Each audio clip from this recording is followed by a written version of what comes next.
الرحيم نحمده ونصلي على رسوله الكريم اما بعد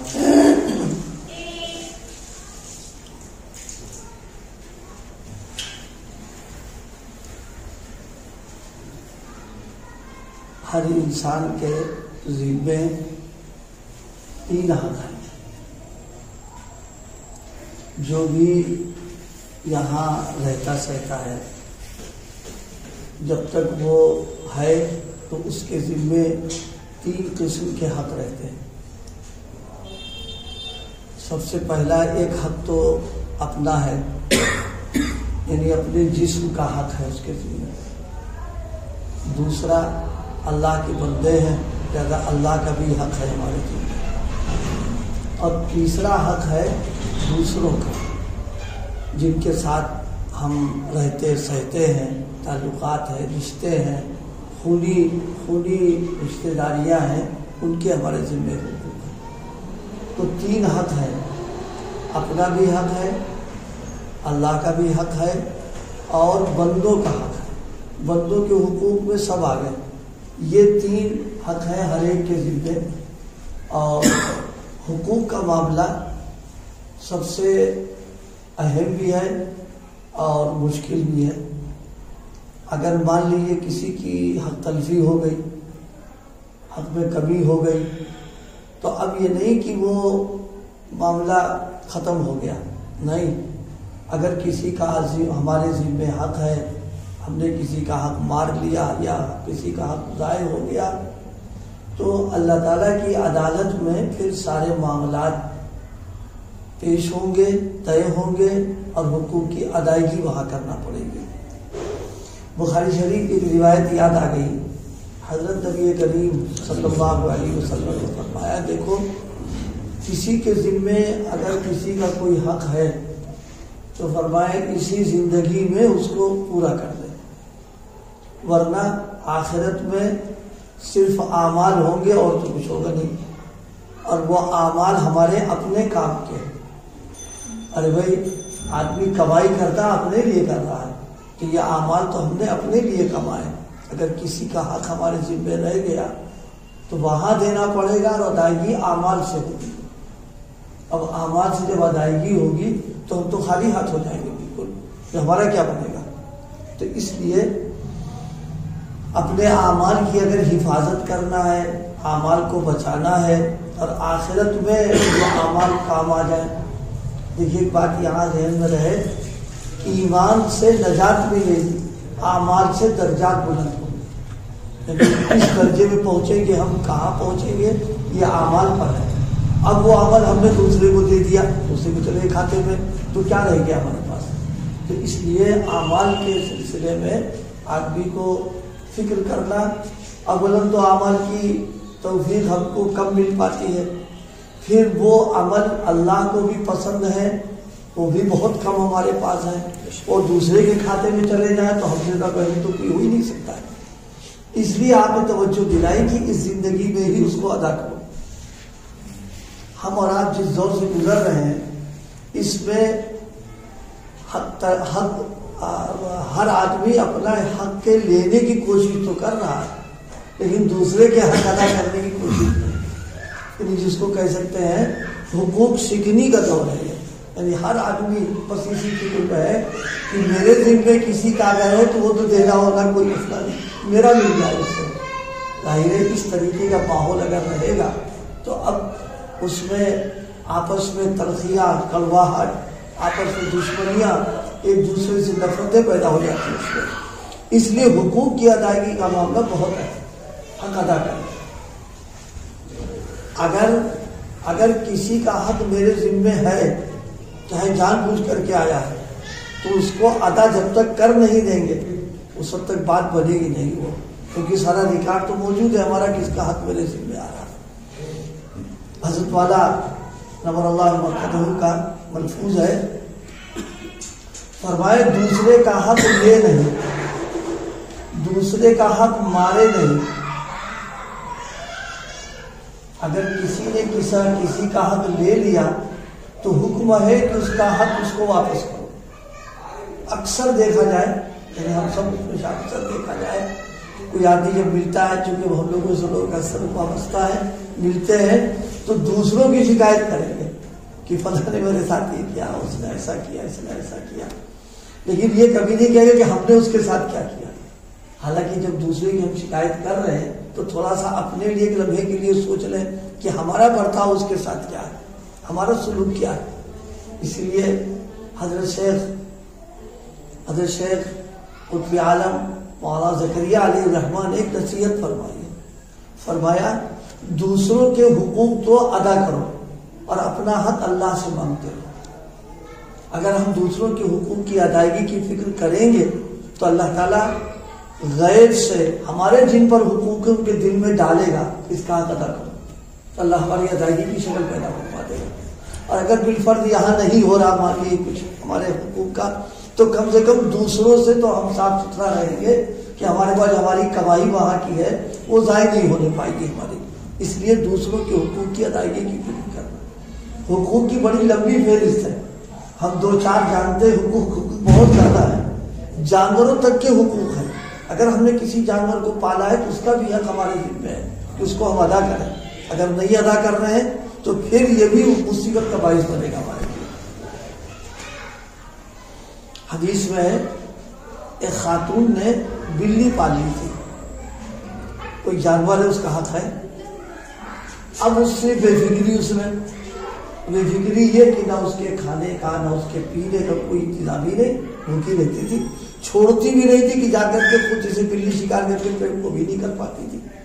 اس کی بنیاد پر جانور کے ساتھ زیادتی ہوئی، اس کو جہنم میں ڈالا گیا. یہ جانوروں کے حقوق ہم لوگ بہت آسان چڑیا وڑیا ہم لوگ پال لیتے ہیں گھروں میں. اب ان کے دانے کا، ان کے پانی کا، دھوپ ہے، لو اتر گئی ہے، پیاسی ہم فکر بھی نہیں کرتے ہیں اس پر. نہیں، ان کا بھی حق ہمارے ذمہ ہے. تو اس لیے صحیح بات تو یہ ہے کہ حقوق کس کے ہیں، کس کے کتنے ہیں. دنیا میں صرف اسلام ایک ایسا واحد مذہب ہے جس نے ان سب کی تفصیلات بتائی اور کسی نے نہیں بتائی کہ کس کا کیا حق ہے، کتنا ہے اور اس کو کیسے ادا کرنا ہے. یہ مذہب اسلام جس مذہب میں جانور تک کے حقوق بتا دیے گئے ہوں تو ظاہر ہے کہ پھر انسانوں کی بڑی لمبی فہرست ہے اس کے اندر. اسی لیے ایک حکم شریعت کا اور بھی ہے. اگر مان لیے کسی کو شکار کا شوق ہے تو شوق پورا کرنے کے لیے کسی کی جان لینا منع کیا گیا ہے. یہ بھی اس کی تلفی ہو رہی ہے کہ اللہ پاک نے اس کو تو پیدا کیا، تم شوق کے بارے سے اپنا نشانہ ٹھیک کر رہے ہو، اس کی جان لے رہے ہو، اس کو منع کیا. ضرورت ہو تو اجازت دی اس کی ہے، بے ضرورت اجازت نہیں دی گئی، اس کا بھی حق رکھا گیا اس کے اندر. تو حقوق کی فہرست بڑی لمبی ہے. اس سے جو عرض کرنا تھا کہ ہم اس فکر میں اور اس طرح زندگی گزار کے جائیں یہاں سے کہ ہمارے ذمہ کسی کا حق نہ رہے. حکیم الامت حضرت مولانا تھانوی شاہ اشرف تھانوی علیہ الرحمٰن نے اپنی اخیر عمر میں باقاعدہ اعلان شائع کروا دیا تھا کہ اگر کسی کا میرے اوپر کوئی حق ہے تو آ کر کے مجھ سے لے لے. وہ قیامت کے دن کے لیے میرے اوپر بالکل نہ رکھے. ظاہر ہے اتنے بڑے اس میں ہونے کے باوجود آپ نے اتنا اہتمام کیا ہے کہ کوئی میرے ذمہ دار ہے تاکہ قیامت کے دن اس حقیقت سے گردن پھنسی رہے گی وہاں پر. اس لیے بھائی حقوق کی ادائیگی کی فکر کرنا. آج کل کا جو ماحول چل رہا ہے وہ تو اللہ تعالیٰ اللہ فضل فرمائے، ہم لوگ کو سمجھ نصیب فرمائے.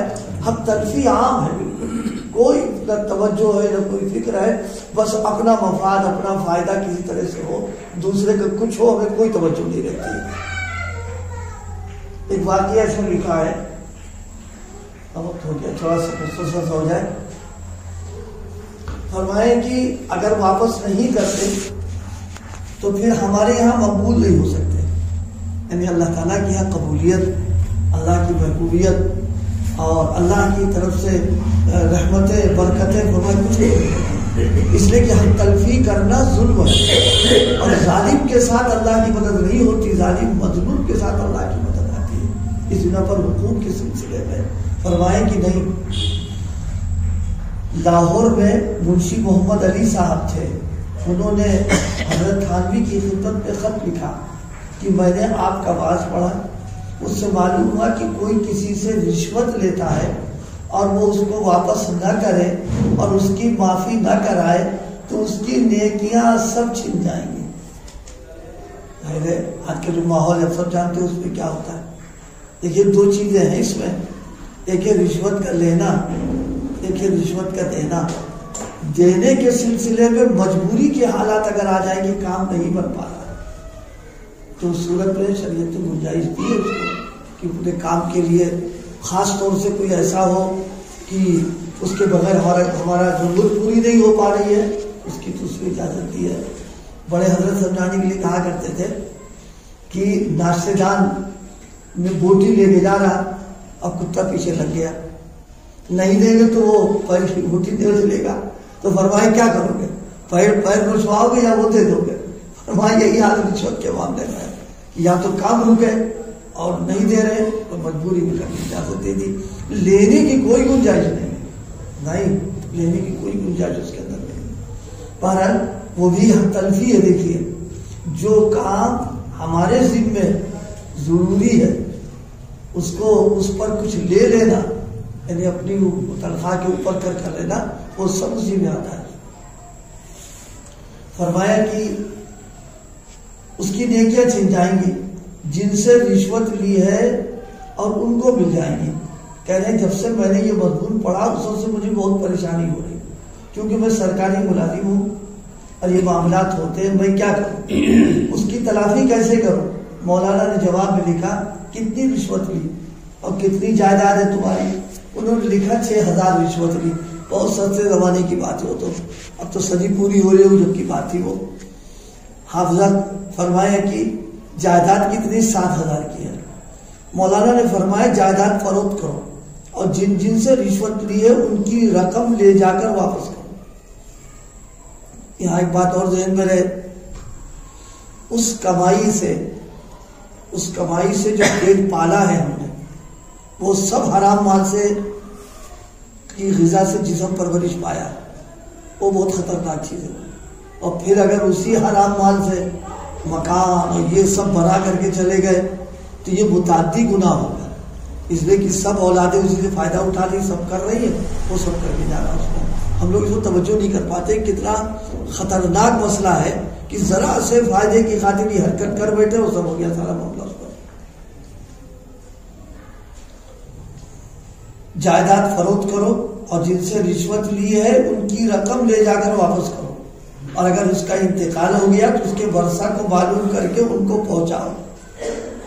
زہر اگر کوئی کھا لیتا ہے تو زہر اس سے اگلوایا جاتا ہے. میڈیکل لائن کی وہ چیز ہے، اگلوایا جاتا ہے. جب حرام مال کھایا ہے تو اگلنا پڑے گا، تب جا کر معاملہ درست ہوگا، اصلاح ہوگی. خیر انہوں نے مستعد آدمی تھے، ہمت کی تھی، انہوں نے چھٹی لی، زمین بیچی، رقم لے کر گاؤں گئے اور جا کر ان کی رشوتیں واپس کی. انسان کو جو اپنی غلطی کا احساس ہوتا ہے اور اس کی تلافی توبہ کی ہمت کرتا ہے، سارا معاملہ آسان ہو جاتا ہے. چنانچہ جب وہاں پہنچے تو لوگ ان کا بڑا اعزاز اکرام کرتے اور کہتے بھائی اگر ایسے گرو چیلے ہوتے تو پھر مسلمانوں کی تباہی نہ ہوتی. مطلب اس طرح کا معاملہ ہوتا، سلسلے بند ہو جاتا اس کے اندر. بہرحال ہم سب کو اللہ پاک اس کی فکر نصیب فرما دے، ہمارے ذمے کسی کا حق نہ رہے. بس اصل چیز یہ تھی. اور اپنے حقوق کا معاملہ کوشش کرے اللہ سے مانگتا بھی رہے. اگر ہم کسی کے دوسروں کے حقوق کی ادائیگی کی فکر میں ہے تو اللہ پاک بھی غیبی انتظام کرے گا کہ ہمارے حقوق بھی مل جائے اس کے ساتھ. اللہ ہمیں توفیق عطا فرمائے.